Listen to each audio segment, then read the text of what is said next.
Perkenalkan dulu, nama saya Misbah. Saya dari Jawa Tengah, tepatnya di kota kecil Purworejo, dan saya tinggal di Rangkas Bitung sekitar tahun 2010. Memang sebagai orang Jawa dengan tinggal di daerah Sunda itu memang banyak perbedaan, terutama yang nyangkut masalah misteri. Jadi saya tinggal 2010 dan berkantor di Tangerang dengan jarak lumayan jauh, sehingga pulang kerja pasti larut malam, bisa jam 10 malam bahkan sampai jam 12 malam ketika harus ekspor. Kejadian ini sekitar tahun 2012-2013. Kebetulan rumah saya itu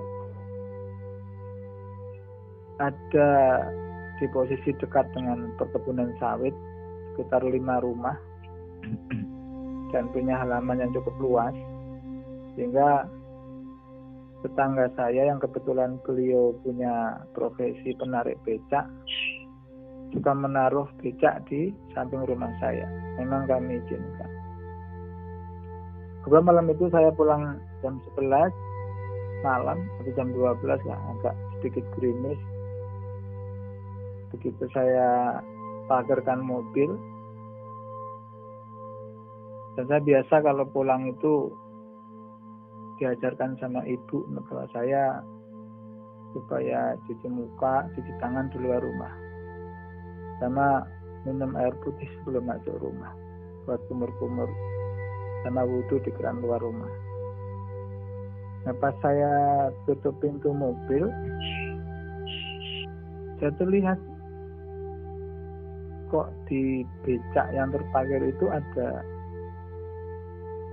ibu-ibu pakai kain kebaya, pakai baju warna hijau, rambut sih disanggul biasa, tapi posisinya itu nggak menoleh ke saya. Memang becak itu tuh posisinya menghadap ke saya, tapi muka dia itu dibuang ke arah kanan. Karena sebelah kiri itu dinding rumah saya. Jadi nggak melihat ya? Ya melihat, tapi jarak sekitar 50 meter. Oh, 50 meter. Ya. Ya. Itu kayak dia pakai baju apa itu, Pak? Pakai kain kebaya. Kalau di kita tuh coraknya agak corak-corak kebaya warna agak kehitam putih itu. Kebaya kain samping. Ya. Pakai baju model ibu-ibu zaman dulu.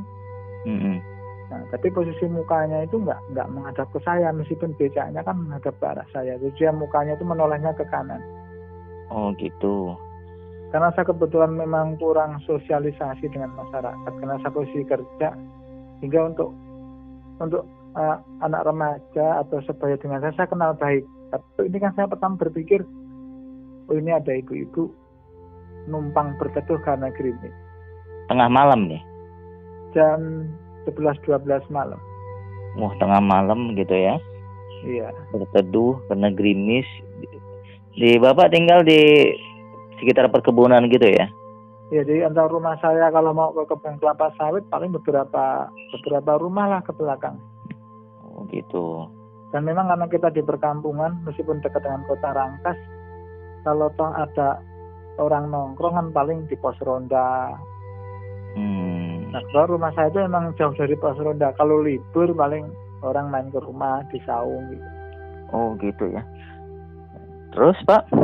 Jadi karena saya perhatikan ada, saya taruh dulu tas laptop sama biasa tas sangklek samping, tempat alat-alat yang kecil. Karena saya di rumah ada saung bambu, saya taruh dulu saung bambu. Biasa wudhu, minum air putih. Saya keluar pagar, karena kan posisi becak itu di luar rumah saya. Nah, jadi setelah naruh tas di dalam pagar, nah saya keluar, mau nanya gitu ceritanya. Ya memang kebetulan saya kan nggak bisa bahasa Sunda, cuma karena dengan orang tua kan takut bahasa Sundanya kan kasar. Iya. Ya, Pak saya agak jauh gitu kan. Saya cuma nanya, Nek, mau kemana gitu kan. Diem. Nek, nungguin siapa gitu. masih diam. Jadi saya punya pikiran karena saya nggak kenal, saya mau nanya sama ibu mertua saya yang memang sudah lama tinggal di situ. Nah, ketika saya mau masuk ke pagar lagi, itu si ibu itu turun. Tapi mukanya nggak menghadap ke saya. Jadi saya belum tahu mukanya kayak apa, itu nggak tahu. Kalau kata orang hantu itu mukanya rata, saya nggak tahu kan. Karena kan jauh kan. Satu. Yang kedua memang kan mata saya nggak bagus. Apalagi malam saya pakai kacamata. Jadi ketika dia turun, saya niatnya mau deketin dia. Barangkali ini ada orang pikun lupa rumah anaknya di mana. Jam 12 malam gitu ya? Iya, kan bisa wajar karena memang jalan samping rumah saya itu jalan satu-satunya untuk ke jalan besar. Nah, mungkin dia nunggu dijemput atau siapa gitu kan. Nah, itu dia turun, saya deketin tapi dia jalannya jauh. Saya panggil lagi, "Nek," gitu kan. Diem. Kok kayak apa? Kayak kalau kata orang antara saya sama ibu itu kayak dikasih jarak yang statis. Kalau saya maju dia maju, saya berhenti dia berhenti. Oh gitu. Iya. Tapi saya dulu punya pikiran begini karena saya orang Jawa. Saya orang Jawa tinggal di tanah Sunda. Ini guyonan saya. Saya orang Jawa di tanah Sunda, saya nggak takut sama hantu Sunda. Emang kenapa? Saya nggak tahu bahasa Sunda gitu kan. Itu biasa selalu makanya itu saya ikutin. Nah, terus dia jalan ke kiri. Nah, jadi di samping rumah saya itu jalannya miring sekitar 30 derajat. Nah, ke arah lapangan bola. Nah, saya ikutin, tapi saya agak aneh. Anehnya begini. Ini orang saya nggak fokus, nggak ada pikiran nyentuh tanah atau enggak, karena mindset saya itu bukan hantu. Ya, Bang. Jadi pikiran saya cuma ini ibu nyasar atau apa. Yang saya sebetulnya harusnya heran, dia ke arah kiri jalan nanjak tapi kok jalannya biasa. Oh, padahal nenek-nenek ya? Nenek-nenek harusnya sedikit bungkuk lah. Kan jalan nanjak 30-40 kan lumayan nanjak itu. Oh, iya, jalan paving block kan licin juga. Miring ya? Miring berapa derajat tuh, Pak? Bisa 30-40 derajat. Oh, agak menanjak ya berarti ya? Agak nanjak. Dan jalannya cuma sekitar 1 meter. Harusnya bongkok ya? Iya benar-benar. Kurang lebih 100 meter itu ada tempat saya kan tanahnya cadas tuan. Jadi ada sedikit tebing yang di atasnya ada rumpun bambu. Itu ada bambu kuning, karena bambu biasa, bambu tali. Oh, dekat kebun bambu ya? Ya, nah memang antara kebun bambu sama jalan tadi agak sedikit nikung. Oh gitu. Ya, nah karena sayanya agak ragu atau apa, pas tikungan kan dia sudah ngelewatin tikungan nih. Pas saya cepetin, itu tidak ada. Hilang di rumpun bambu ya? Hilang. Nah, gitu. Saya tetap deketin ke rumpun bambu karena kan dekat dengan lapangan bola, lebih terbuka kan. Ya, saya cuma mencium kok ada bau wangi. Kalau versi saya karena saya nggak begitu hafal wangi-wangian ya. Itu bau-bau kalau yang suka kembang buat orang meninggal, kembang kenanga atau kembang kamboja. Oh gitu. Jadi, serem juga ya? Kok bau ya kata saya. Nah, paginya saya nanya sama orang situ kan. Biasanya kan kita biasa kan pagi habis sholat subuh gitu kan. Kalau habis subuh kan pada nongkrong, rokok kan, orang situ kan jarang yang kerja. Iya. Mereka kan pengrajin bata. Nah, ngobrol, cerita. Mang, penting orang gak pendak nenek-nenek digigir ima. Apa itu artinya? Semalam saya ketemu nenek-nenek di samping rumah. Oh gitu. Nah, saya nanya sama yang tukang becak yang kebetulan sholat subuh. Yang punya becak itu ya? Yang punya becak. Tukang becak ngomong gini, puntennya gerpeting orang pohok tak nyokot eta kursina. Biasanya kata dia itu kursi becak kalau nggak dibawa pulang dibalik sama dia. Dibalik kursinya? Iya. Jadi nenek itu.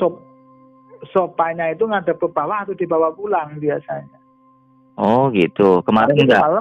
semalam karena buru-buru gerimis, becak parkir dikasih apa itu gembok, dia langsung pulang gitu kan. Oh, itu kursinya dibalik biar nggak ada yang duduk gitu ya maksudnya ya? Ya nggak tahu juga soal itu. Mungkin mitosnya seperti itu mitosnya. Karena saya pernah dengar tukang andong dokar, tukang becak itu mitosnya sama. Kalau tukang dokar, kalau dokarnya sudah parkir, diambil itu jobnya. Oh begitu, ya. Ya, kalau saya kan mikirnya barangkali takut kotor, kena kotoran burung gitu kan. Iya. Cuma mitosnya seperti itu. Cuma ini problemnya, sebetulnya saya pernah ketemu nenek yang sama di perjalanan pulang. Di mobil? Oh, jadi mungkin kalau Pak Tuan Harun pernah jalan-jalan ke Pandeglang tapi lewat Rangkas pernah nggak? Belum pernah. Nanti boleh dicoba ya kan. Kan kalau nggak apa-apa sambil tes aja, sampai sendirian jangan bawa temen. Kan kalau biasa kan ke Pandeglang kan keluarnya tol Serang ya. Iya. Nah, coba lain kali keluarnya tol Cikandi ambil arah Asem atau tol Baraja Barat. Nah nanti di Asem itu Tuan Harun ambil arah Rangkas. Nanti sekitar 10 km, sekitar 5 km, 8 km ketemu daerah namanya Nangela. Dari Nangela sampai namanya Citeras itu lewat perkebunan ilalang. Oh gitu. Ya, saya itu pernah ngalamin sama kasusnya. Pulang malam, gerimis-gerimis, nenek-nenek dengan baju yang sama seingat saya. Tapi dia gendong-gendongan kayak orang Jawa itu berangkat ke pasar. Oh, nenek yang sama ya? Karena saya nggak ngelihat mukanya, nggak ngobrol kan nggak bisa bilang sama. Cuma menurut saya itu sama. Itu waktu di hutan.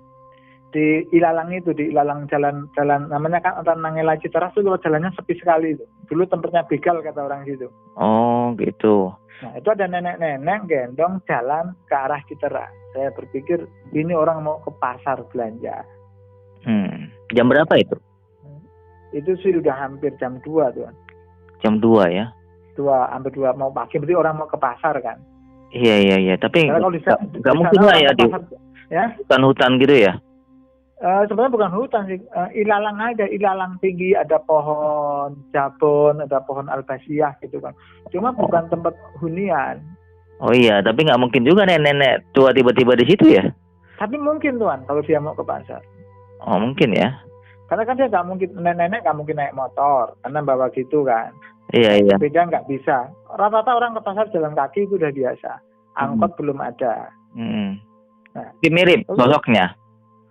Kayak fisik-fisiknya mirip. Jadi saya berhenti karena ngelihat saya kan pulang kerja sendiri. Saya mau ngasih tumpangan. Jadi waktu saya dim, dia nggak noleh. Kan saya duluin dulu sekitar 10 meter lah ya. Itu mobil saya parkir. Tapi mesin nggak saya matiin. Buat apa kan dimatiin kan? Iya. Matiin, saya turun. Begitu saya tutup, kok nenek itu nggak ada. Nah, cuma yang aneh di situ tuh saya diketawain. Masa ketawanya bukan ketawa kayak Mak Lampir ini pelet, bukan ya. Cuma gimana sih yang pokoknya cuma nenek-nenek ketawa ompong gitu loh. Bukan kayak melengeng-melengeng itu, enggak kayak di film gitu, enggak gitu mah. Kayak hihihi gitu kan. Jadi kayak nenek-nenek nyandain saya main petak umpet, saya nggak bisa nyari gitu loh. Oh. Kayak ketawa ngeledek gitu loh. Iya. Ya, karena saya kan, kok tidak. Karena saya mikir, saya kan orangnya penasaran. Saya kalau ditakut-takutin, saya nggak pernah lari. Cuma saya tungguin.